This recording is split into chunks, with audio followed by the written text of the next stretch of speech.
আমি যেটা বলছিলাম, আমি যেটা নিয়ে বলবো, যেটা আমার এখতিয়ারে পড়ে আমি সেটাই বলবো, তার বাইরে কিছু বলবো না। সো একজন, আমি নাম নেব না, আগেই বলেছি। সো আমাকে রিসেন্ট একজন বলল, এই দেখ ঝিলিক, তো দেখে দেখে এখন এইটা করছে, ও ওটা করছে, মানে থার্ড পার্টি যে সে বলছে, বাট যে করছে অ্যাকচুয়াল সে বলছে না, উল্টে সে বলছে আমার তো ভালো লাগছে। আজ হ্যাঁ ইয়ার, অবশ্যই ভালো লেগেছে, তুমি করছো করো, বাট একটা হয় না তো, কি আছে, আমি বুক ফুলিয়ে বলবো না যে হ্যাঁ ওকে দেখে ও করেছে বলে ব্যাপারটা। সব মেয়েরা চাই সব জিনিসটাই করতে, বাট অনেকে বাড়ি থেকে সাপোর্ট করে না, অনেকে, আমার একটা ভীষণ সাপোর্টিভ অ্যান্ড অনেক ভালোবাসার হাজব্যান্ড পেয়েছি, তাই জন্য আমার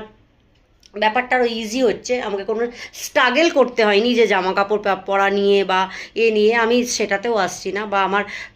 জিম যাওয়া নিয়ে বা আমার ওজন কমানোর, মানে সেই সমস্ত মানুষগুলোর এত বছর মনে পড়েনি যে আমার একটু নিজের শরীর ওজন কমাতে হবে বা নিজেকে সুস্থ রাখতে হবে। যেই আমি করলাম, এখন অনেকেই করছে, আমি দেখছি তারা ফটো ভিডিও আপলোড করছে, তারাই আবার আমাকে জ্ঞান দিচ্ছে যে পৃথিবীতে সবথেকে দামি হচ্ছে তার নিজের শরীর বা নিজের জীবন, সেটা যদি সুস্থ না থাকে তাহলে আর কি হলো ভাই। আমি বলি হ্যাঁ সেটা আমি জানি, কিন্তু তারা করছে আমার পর,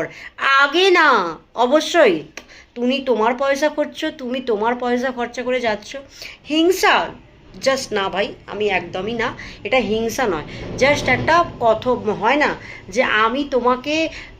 অন্ধকার জগৎ থেকে আলোতে নিয়ে এলাম, সেই আলোর জগতে তুমি যখন দেখতে পেলে, তখন কি হলো যে হ্যাঁ আমি এতদিন অন্ধকারে ছিলাম, সেই অন্ধকার জীবনটা তুমি এতদিন আপন করে নিয়ে চলছিলে যে না ভাই চলবে না, ঠিক আছে, কিন্তু যখনই একটু আলো পেলে সেই আলোর ক্রেডিটটা তুমি আর দিলে না। সেটাই হচ্ছে এখনকার মানুষের মনুষ্যত্ব বা ক্রেডিট। আমি এইটাই জাস্ট বললাম, কারণ এখন অনেক মানুষকে দেখছি আমার মতো ড্রেস পোশাক পরছে, লিটারেলি কপি, তাদেরকে আমি বলতে পারি না বা চোখে আঙুল দিয়ে বলি না, কারণ আমার ওটা ওসব যায় আসে না, কারণ আমি মনে করি আমি সেলিব্রিটি, আমি একটা পাবলিক ফিগার, আমি করব, তার মানে আমার কিছু ফ্যান্স আছে, এটা এটা এটা আমি জাস্ট আমার মনকে বোঝালাম যে এরা তোকে ক্রেডিট দেবে না, তুমি তোমার পথে এগিয়ে চলো, দেখবে সব, মানে তারা নিজেরাও জানে যে এই জিনিসটা আমি করলাম কিন্তু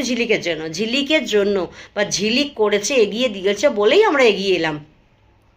সো যাই হোক, আমি কাউকে কোনো হার্ট করতে চাই না, এটা আমার মানে মনের কথা, এটা আমারও ভালো লাগবে, আমি নিজেকেও একটা পাবো যে হ্যাঁ ইয়ার, আমিও আরও 5টা মেয়েকে মোটিভেট করতে পারছি, ওরাও এগিয়ে যাচ্ছে ওদের লক্ষ্যে। বাস এইটুকুই বলার ছিল আপনাদের, অ্যান্ড থ্যাংক ইউ, আর কিছু না, টাটা।